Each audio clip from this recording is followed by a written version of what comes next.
భారత్ పై America అధ్యక్షుడు Trump కొత్త tariff అమలులోకి వచ్చింది. దేశీయ స్టాక్ మార్కెట్లు ఇవాళ భారీ నష్టాల్లో ట్రేడ్ అవుతున్నాయి. ఐటీ, ఆరోగ్య సంరక్షణ షేర్లలో అమ్మకాలు జరుగుతున్నాయి. అమెరికా అధ్యక్షుడి ప్రకటన ప్రభావం స్టాక్ మార్కెట్లపై స్పష్టంగా కనిపిస్తోంది. ప్రస్తుతం ఇన్వెస్టర్లు ఒకంత భయపడుతున్నారు. సెన్సెక్స్ 390 పాయింట్లకు పైగా, నిఫ్టీ 130 పాయింట్లకు పైగా క్షీణించింది. ఇన్వెస్టర్లు ఆదాయం ఆవిరైపోయినట్లు తెలుస్తోంది. ఇది ఇవాళ మరింత పెరిగే ప్రమాదం ఉందని తెలుస్తోంది. ఇక డాలరుతో రూపాయి మారకం విలువ 87.72 వద్ద ట్రేడ్ అవుతోంది.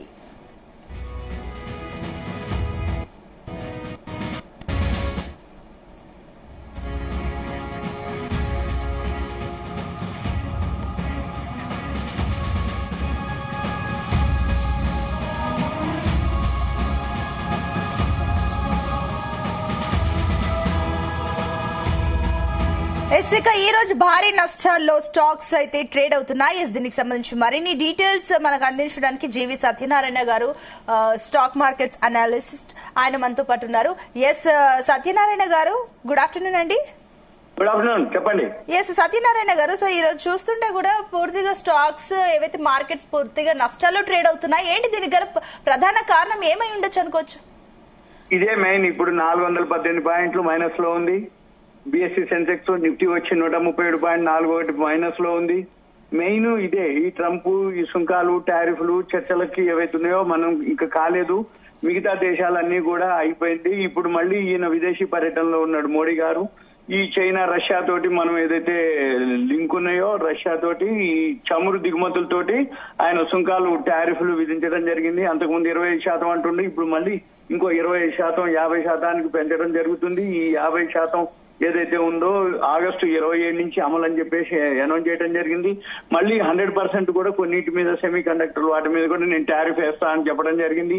వీటన్నిటితోటి మన మార్కెట్లు ఫాలో అవటం జరిగింది. ఒకటి, ఈ రోజు గురువారం మన నిఫ్టీ ఏదైతే ఉందో అది కూడా వీక్లీ క్లోజింగ్ ఉంటుంది. వీటన్నిటితోటి మార్కెట్ లో ఒక సెంటిమెంట్ అనమాట. ఈ సెంటిమెంట్ ఏంటిదంటే ఇదన్నీ ఎక్కడో ఒక దగ్గర కొలిక్కి వస్తాయి, చర్చలు జరుగుతాయి, ఎక్కడో ఒక దగ్గర ఈ ట్రేడ్ డీల్స్ జరుగుతాయి. కానీ ఇప్పుడు సెంటిమెంట్ ఏంటిదంటే ఏ రోజుకి ఆ రోజు బోర్డు మీటింగ్లు, రిజల్ట్స్ కూడా కొన్ని బాగలేని ఉన్నాయి. ఆ బాగలేని ఇంకా పడుతున్నాయి.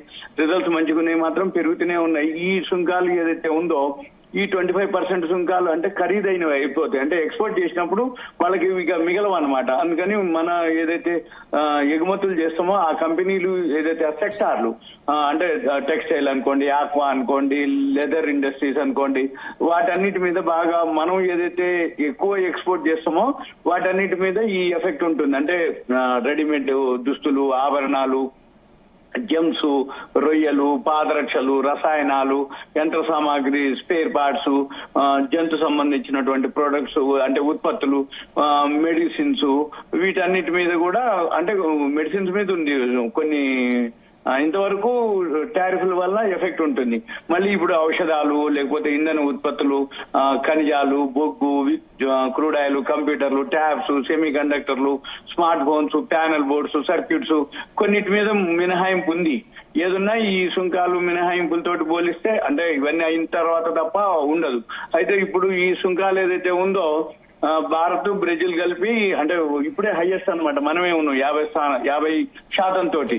అంతకు ముందు ఏదైతే అంటే చైనా కంటే కూడా అంతకుముందు చైనాతో పోలిస్తే మనమే ఎక్కువ వేసిండు అనమాట. అప్పుడు చైనా ఏదైతే అన్నారో అనగానే ఆటోమేటిక్ గా మళ్ళీ చైనా వాళ్ళు అంటే తిప్పి కొట్టడం. ఇప్పుడు మనమైతే సైలెంట్ గా ఉన్నాము, కానీ మన పని మన వాళ్ళు చేస్తూనే ఉంటారు. వేరే దేశాలకు ఆల్టర్నేటివ్ చూస్తారు. దీనికి ప్రికాషన్స్ ఏం తీసుకోవాలి, జాగ్రత్తలు అంటే వేరే దేశాలకు ఎక్స్పోర్ట్ చేయాలన్నా లేకపోతే ఎలా చర్చలకు రావాలి అనేది ఇక టైం వెయిట్ చేయడం తప్ప మనం ఏం చేసేది లేదు. ఎందుకోసం అంటే ఈ న్యూస్ తోటి ఈ ఎక్స్పోర్టర్స్ ఏవైతే ఉన్నారో వాళ్ళకి కొంచెం ఎఫెక్ట్ ఉంటుంది. ఎగుమతులు కొంచెం తగ్గే అవకాశాలు ఉన్నాయి. ఇప్పుడు దీంతో అసలు మనకంటే కూడా అమెరికాకే ఎక్కువ అంటే వాళ్ళ ఎకానమీ పడిపోవటం, ఇప్పుడు ఎక్కడి నుంచి అయితే ఈ సుంకాలు, టారిఫ్లు అమెరికాలో ధరలు పెరగటం, మన వస్తువులకి ఇంకా ధరలు పెరగటం, అక్కడ వాళ్ళు సేవింగ్స్ ఉండకపోవటం, ఎకానమీ వాళ్ళదే దెబ్బతింటది, ఇన్ఫ్లేషన్. కాకపోతే మనకు కూడా ఉంటుంది. ఇక ఇదన్నీ చూడాలన్నట్టు. దీంతో ఇప్పుడు GTRI ప్రకారం అయితే డంపింగ్ డ్యూటీ అవన్నీ కలిపి సుంకాలు 50% కంటే ఎక్కువ ఉంటాయి అనమాట. అంటే ఈ సుంకాలు 50 కాకుండా సేంద్రియ రసాయనాలపై 54% వరకు వస్తుంది. కార్పెట్స్ పై 52.9%, దుస్తులు ఏదైతే అల్లినవి ఉన్నాయో 63.9%.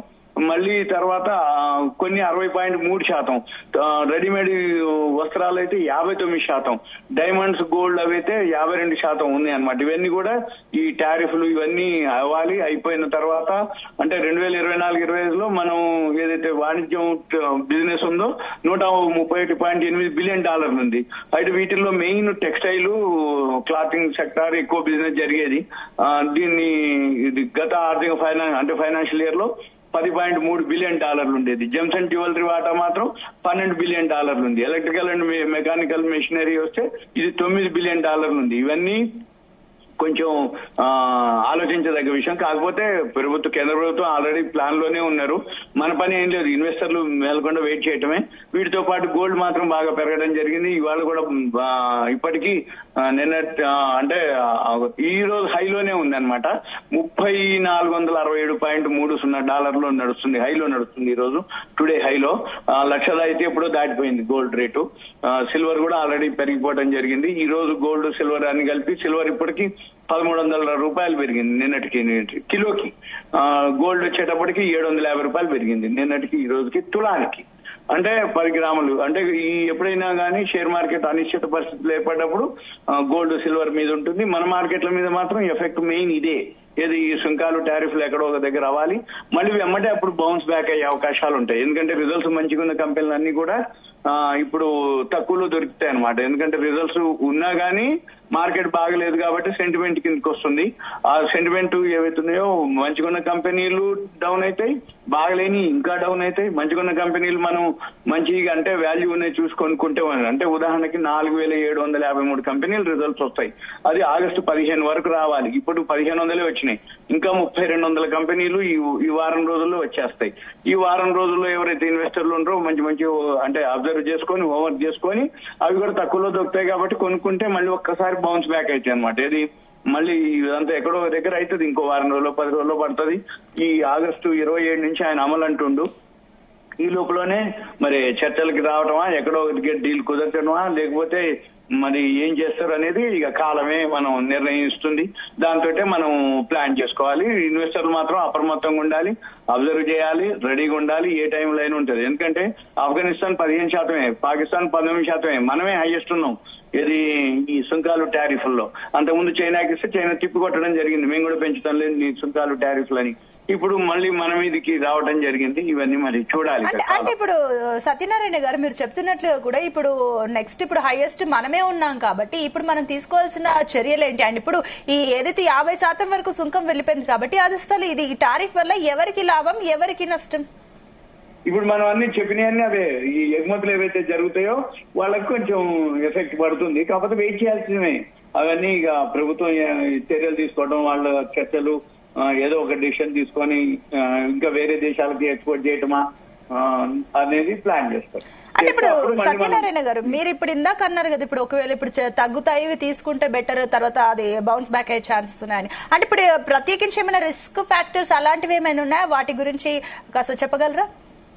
రిస్క్ ఫ్యాక్టర్స్ అంటే మనం ఇన్వెస్ట్ చేద్దాం అనుకున్నాం అనుకోండి, ₹1,00,000, 25,000, 30,000, 50,000 అట్లా గ్రాడ్యువల్ గా ఇన్వెస్ట్ చేయడం బెటర్. అంతే తప్ప ఒకటేసారి ₹1,00,000 ఇన్వెస్ట్ చేయకుండా 20% అట్లా 20,000, 30,000 అట్లా ఇన్వెస్ట్ చేస్తూ పోవడం బెటర్.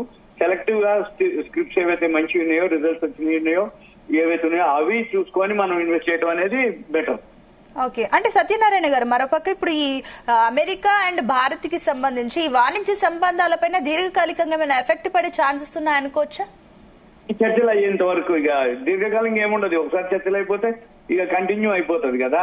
ఇప్పుడు ట్రంప్ ఎప్పుడైతే ఉందో ఇక అంతవరకు ఈ చర్చలు డీల్ అంతే ఉంటది. ఇక అప్పుడేం కాదు, మళ్ళీ క్లియర్ ఉన్నట్టు రోడ్డు అంతే, మార్కెట్ మామూలుగా అయిపోతుంది. అప్పటి వరకు మాత్రం వెయిట్ చేయాల్సిందే. కాకపోతే సింపుల్ గా అబ్జర్వ్ చేయడం అనేది ఉత్తమం. లేదు అనుకుంటే ఇన్వెస్ట్ చేయకుండా అన్ని అయిపోయినాక ఇన్వెస్ట్ చేయడం ఇంకో పద్ధతి. ఓకే. అంటే ఇప్పుడు సత్యనారాయణ గారు మరోపక్క ఏంటంటే ఈ టారిఫ్ పెంచడానికి మెయిన్ రీజన్ ట్రంప్ ఒక మాట చెప్పారు, రష్యా నుంచి చమురు ఎగుమతి చేసుకుంటున్నందుకే మేము పెంచుతున్నాము అని చెప్పేసి వాళ్ళు క్లియర్ గా చెప్పారు. అయితే ఇప్పుడు ఈ విషయంలో పెంచారు కాబట్టి మళ్ళీ ఇప్పుడు ఆయిల్ విషయంలో కూడా ఈ రష్యా గురించి మళ్ళీ చమురు వినియోగంలో ఎగుమతులు చేసుకునే విషయంలో మళ్ళీ పునరాలోచన చేసే ఛాన్సెస్ ఉన్నాయనుకోవచ్చా భారత్ ఈ విషయంలో? తప్పకుండా ఇప్పుడు జరుగుతూనే ఉంది అది జరుగుతుంది. మెయిన్ ట్రంప్ కి ఏంటిదంటే ఈ మనము రష్యా తోటి ఎక్కువ సన్నిహితంగా ఉండటం, ఈ బ్రిక్స్ దేశాలు, బ్రిక్స్ అంటే ఏంటి, BRICS, Britain, Russia, India, China అన్నమాట. ఈ దేశాలు ఏవైతే ఉన్నాయో ఇవన్నీ సమావేశాలు అవ్వటం, మీటింగులు పెట్టడం, వీళ్ళంతా ఒక సఖ్యతగా ఉండటం అనేది అతనికి నచ్చట్లేదు అనమాట. అందుకని ఇప్పుడు ఈ బ్రిక్స్ దేశాల మీద గానీ, లేకపోతే రష్యాతో సన్నిహితంగా ఉన్నటువంటి దేశాల మీద గానీ ఈ ట్రంప్ సుంకాలు ఏదైతే టారిఫ్లు ఉన్నాయో అవన్నీ కూడా చేయటం జరిగింది.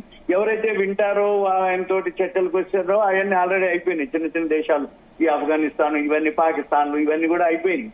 మనం కాలేదు. అందుకని ఏమైతుంది, పోస్ట్ పోన్ అయింది, చర్చలకు అయింది. ఆయన డేట్ ఏదైతే అప్పుడు ఫస్ట్ లాస్ట్ మంత్ జూలై 9 అని పెట్టారు, తర్వాత ఏంటి ఆగస్టు 3 అని పెట్టారు, ఇప్పుడు మళ్ళీ ఏం చేస్తుండో ఆగస్టు 27 అని పెట్టిండు. అంటే కొన్ని దేశాలు అప్పటికి, చాలా దేశాలు మాక్సిమం అయిపోయినాయి, చర్చలు రావడం జరిగింది, వాటికి డీల్స్ జరగడం జరిగింది. ఆ మార్కెట్లు మామూలుగానే నడుస్తున్నాయి. యూరోపియన్ మార్కెట్లు మంచిగానే ఉన్నాయి, ఏషియన్ మార్కెట్లు మంచిగానే ఉన్నాయి, అమెరికా మార్కెట్లు మంచిగానే ఉన్నాయి. అన్ని మంచిగున్నా కానీ మన మార్కెట్లు ఎందుకు పడుతున్నాయి అంటే ఈ సుంకాలు టారిఫ్లు మంది చర్చలు కాలేదు, ఇంకా ఫైనల్ కాలేదు. ఇవన్నీ ఫైనల్ అవ్వాలి, చర్చలకు రావాలి, ఇవన్నీ క్లియర్ అయితే తప్ప మన మార్కెట్లు కోలుకోవు. అయితే మన మార్కెట్లు కోలుకోలేదు అంటే ఎప్పుడో ఇటువంటి అవకాశం వస్తాయి. వాల్యూ ఉన్న స్టాక్స్ కూడా బాగా డౌన్ లో తక్కువలో దొరుకుతాయి. అయితే ఎవరైతే రియల్ ఇన్వెస్టర్లు ఉండో, రియల్ గా ఇంట్రెస్ట్ ఉంది, లాంగ్ టర్మ్ వాళ్ళకి బెనిఫిట్ ఉంటుంది. ఇంట్రాడే కంటే తినియదు మార్కెట్. మామూలుగా ఇన్వెస్టర్లకి అయితే ఏం కాదు, అంటే లాంగ్ టర్మ్. ఇంకొకటి, SIPలు పెరుగుతున్నాయి, మ్యూచువల్ ఫండ్స్ పెరుగుతున్నాయి, మ్యూచువల్ ఫండ్స్ లో ఫండ్స్ పెరుగుతున్నాయి, డిమాట్ అకౌంట్లు పెరుగుతున్నాయి. మరి ఇన్ని పెరుగుతున్నాయి, అన్ని ఇన్ఫ్లో ఎక్కువ అవుతుందంతా అవన్నీ వాల్యూ ఉన్న షేర్స్ లోకి వెళ్ళిపోతుంది ఆ ఫండ్ అంతా. అందుకని ఎవరైతే రియల్ ఇన్వెస్టర్లు ఉండరో, లాంగ్ టర్మ్ ఇన్వెస్టర్లు ఉండరో వాళ్ళకి ఎటువంటి ఏమీ కాదు. ఒకవేళ తగ్గిన టెంపరీ, అది తాత్కాలికం. ఇవన్నీ ఎక్కడో ఒక దగ్గర మనం పెట్టే పెట్టుబడి కంటే కూడా దేశ ఆర్థిక వ్యవస్థ ముఖ్యం, దేశం యొక్క పురోగతి ముఖ్యం, దేశం యొక్క ఈ ధాన్యం వీళ్ళు ఆలోచిస్తారు.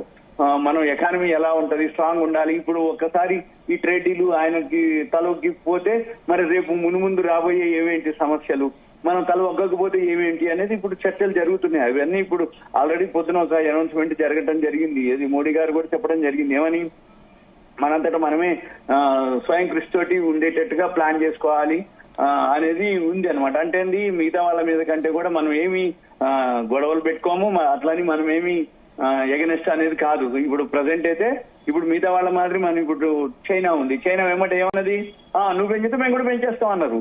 మరి మనం అట్లా అనట్లేదు. మిగతా వాళ్ళతో పోలిస్తే మనం ఇంకా సఖ్యతగా ఉంటున్నాం. మిగతా వాళ్ళతో అంటే రష్యా అనుకోండి, లేకపోతే ఇప్పుడు అమెరికా అనుకోండి, ఎవరితో అయినా మనకి ఎటువంటివి ఉండవు. మనం మొదటి నుంచి కూడా మెయిన్ ఇంకోటి ఏంటిది, ట్రంప్ యొక్క ఏదైతే ఉందో ఆయన ఇజ్రాయెల్ గాజా వార్ మేము బంద్ చేసినాం అంటాడు, లేకపోతే నేనే పాకిస్తాన్ మన ఇండియా వార్ బంద్ చేసిన అని చెప్తాడు, నేనే చెప్పినా అంటాడు. రష్యా తోటి మనం సన్నిహితంగా ఉండటం, మీరు అన్నట్టు ఈ క్రూడ్ ఆయిల్ అంతా వాళ్ళు మనకు దిగుమతి చేస్తారు కాబట్టి ఆయనకి దాని మీద ఉంది అనమాట. అంతే తప్ప వేరే ఏం లేదు. ఇవన్నీ ఎక్కడో ఒక దగ్గర అయితే కొనుక్కొస్తాయి, వచ్చినాక మళ్ళీ మన మార్కెట్లు బాగానే పెరుగుతాయి. మెయిన్ ఇంకా దీనికంటే కూడా FIIలు మెయిన్ అమ్ముతుంటారు అనమాట. FII లో ఏదైతే ఉందో మన మీద ఇంకా అంటే అంతకుముందు 6 నెలలు కంటిన్యూగా అమ్మటం జరిగింది సెప్టెంబర్ నుంచి. మళ్ళీ మధ్యలో కొంచెం బయింగ్ లోకి రావడం జరిగింది. ఇప్పుడు మళ్ళీ FIIలు కంటిన్యూగా ఈ ఆగస్టులో అమ్మారు, జూలైలో కూడా అమ్మటం జరిగింది. కాబట్టి మన మార్కెట్లు ఫాల్ అవుతున్నాయి. అది మెయిన్ రీజన్. అంటే ఇప్పుడు సత్యనారాయణ గారు, ఇక ఫైనల్ గా చూస్తే కూడా స్టాక్స్ పైన అంటే ఇప్పుడు ఏదైతే ఇప్పుడు ఈ టైంలో పెడితే రిస్క్ అని భావించిన వాళ్ళు ఎక్కువగా ఇటు గోల్డ్ లైక్ సిల్వర్ ఈ టైప్ గా గోల్డ్ కూడా పెరిగిపోయింది. ఇప్పుడు ఆల్రెడీ లక్ష దాటిపోయింది. గోల్డ్ పెరిగింది, సిల్వర్ పెరిగిపోయింది. ఇప్పుడు మళ్ళీ అది హైలో ఎంటర్ అయితే ఈ మార్కెట్ ఎక్కడో ఒక దగ్గర మామూలు అయిపోతే మళ్ళీ అది ఫాల్ అయింది. ఓకే. సో అంటే ఇప్పుడు ఈ టైంలో ఇప్పుడు మీరు అంటున్నట్లు గోల్డ్ అండ్ సిల్వర్ రేట్స్ పెరుగుతున్నాయి కదా, ఇక్కడ పెట్టొచ్చు అంటారా ఇన్వెస్ట్మెంట్? ఇప్పుడు చేయకూడదు. ఇప్పుడు ఏమో నేనైతే ఎంకరేజ్ చేయను. ఎందుకంటే ఈ అనిశ్చిత పరిస్థితుల వల్ల గోల్డ్ సిల్వర్ పెరిగింది. కానీ గోల్డ్ సిల్వర్ లాంగ్ రన్ కు ఓకే, కాకపోతే ఇప్పుడు కాదు, మళ్ళీ ఎప్పుడో దిగుద్ది. ఇప్పుడు మొన్నటి వరకు ఒక 15 రోజుల కిందటి వరకు కూడా, మొన్నటి వరకు కూడా ఈ మధ్య కాలంలో బాగా డౌన్ లోనే ఉంది. అంటే ఫ్లాట్ గా అన్నట్టు అనమాట. అంటే అక్కడక్కడే ఉంది. ఒక్కసారికి మళ్ళీ పెరగటం మొదలు పెట్టింది. గోల్డ్ అనుకోండి, సిల్వర్ అనుకోండి. ఈ సైడ్ వేస్ లో ఉన్నప్పుడు, స్తబ్దత ఉన్నప్పుడు, కొంచెం డౌన్ ఉన్నప్పుడు గోల్డ్ సిల్వర్ లో ఎంటర్ కావచ్చు. ఎందుకంటే ఈ అనిశ్చిత పరిస్థితులు ఉన్నప్పుడు గోల్డ్ మామూలుగా ఉంది. ఒకసారి ఇవన్నీ మళ్ళీ ఇజ్రాయెల్ వార్, మన ఈ ట్రంప్ రోజు ఒక డెసిషన్ తీసుకోవటం, సుంకాలు టారిఫ్లు దేశాల మీద వేయటం, వెంబటే మళ్ళీ గోల్డ్ పెరగడం, సిల్వర్ పెరగడం జరిగింది. ఓకే, థ్యాంక్ యూ అండి సత్యనారాయణ గారు.